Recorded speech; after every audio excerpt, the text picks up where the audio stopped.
Hello mga kapatoto. Naalala nyo ba nung mga nakaraang vlog ko ay sinabi ko sa inyo, isi-share ko sa inyo kung paano manghuli ng tilapia. At ito ako ngayon, ibabahagi ko sa inyo ang paghuli ng tilapia sa malaking fish pond. Dito sa Kinakuya, handa sila ng budiga para dito i-stock o kukulong yung isda, yung tilapia na mahuhuli nila mamaya. At dito naman sa kabila, sina Kuya ay nagkakarga ng lambat sa bangka para gagamitin yung lambat sa paghuli ng isda. Ayan. At maya lang, pagkatapos nilang karga ng lambat, sikreto silang gagawin, yung mga ideya, may mga technique silang gagawin kung paano nila mapalabas yung isda, guys. Yung mandar na motor, yun yung magsusurvey kung saan yung malaking puna ng tilapia. Ayun. Sila din yung magsasabi kung maghuhulog na ng lambat yung may mga dalang lambat na bangka. Ayan. Ginagawa ng dalawa na may sakay sa motor, bagang motor, ay pinapakain nila yung isda para lumitaw yung kabuuan ng isda at doon na sila mag-signal kung maghuhulog na ng lambat. Ayan. Kita nyo yung dalawang ito. Ayan, guys. Ayan, sinusurvey nila kung saan yung maraming puna ng isda, yung grupo ng tilapia. Saka sila mag-signal kung maghuhulog na ng lambat yung mga nasa bangkang may dala ng lambat, guys.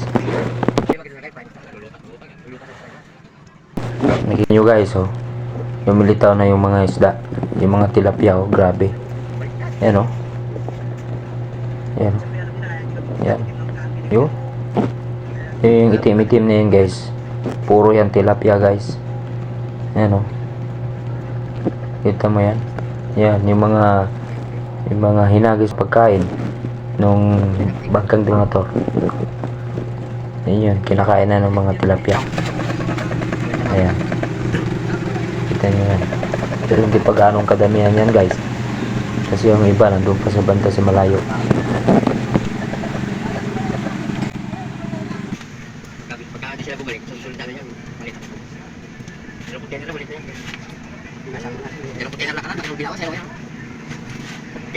Matin nyo, guys, yung mama nandun na nakasakay sa bangka.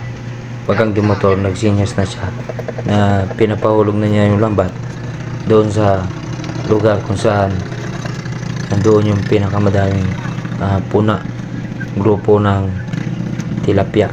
Ayan. Ayan, oh. Naghulog na ng lambat, guys. Ayan. Pero tuloy-tuloy pa rin ang paghagis ng pagkain ng tilapia. Ayan.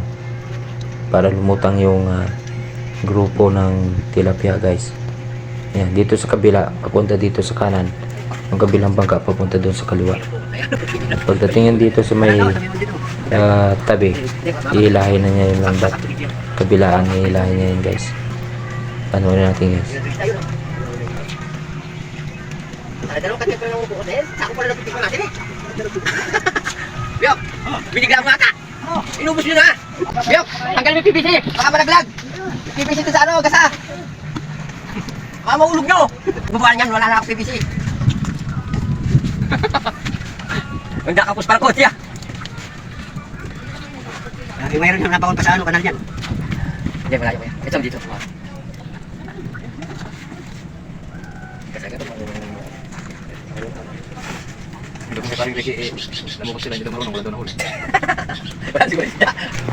Nakita nyo, guys.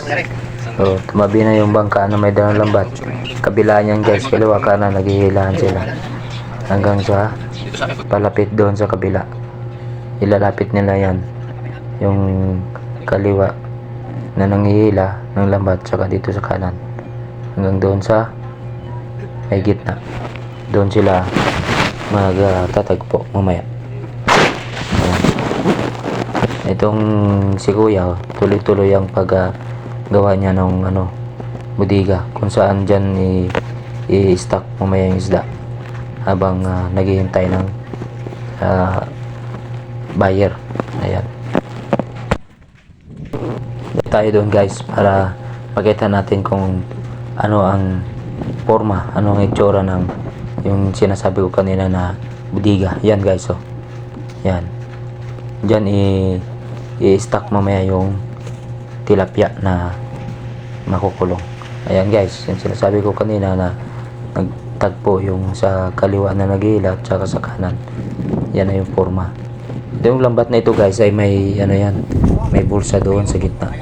Yung bulsa na yun yung hihilahin doon papunta doon sa budiga na ginawa kanina na nadaanan natin. Ayan.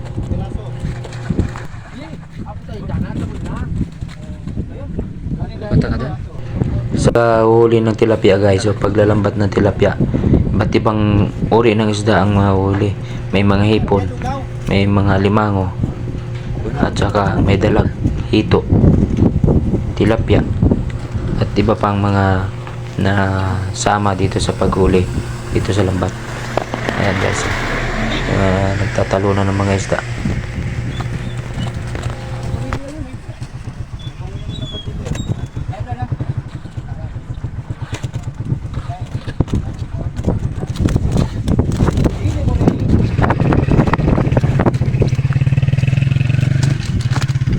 Ayan, dalawa pa. Iba, tatlo.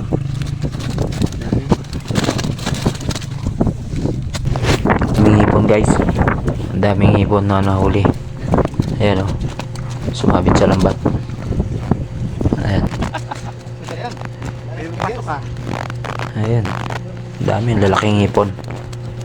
Ayan, swerte. Ayan, malapit na. Ayan, yung kulay yellow na yun sa may gitna, yun yung bulsa. Ayan, yan yung bulsa ng lambat na yan guys.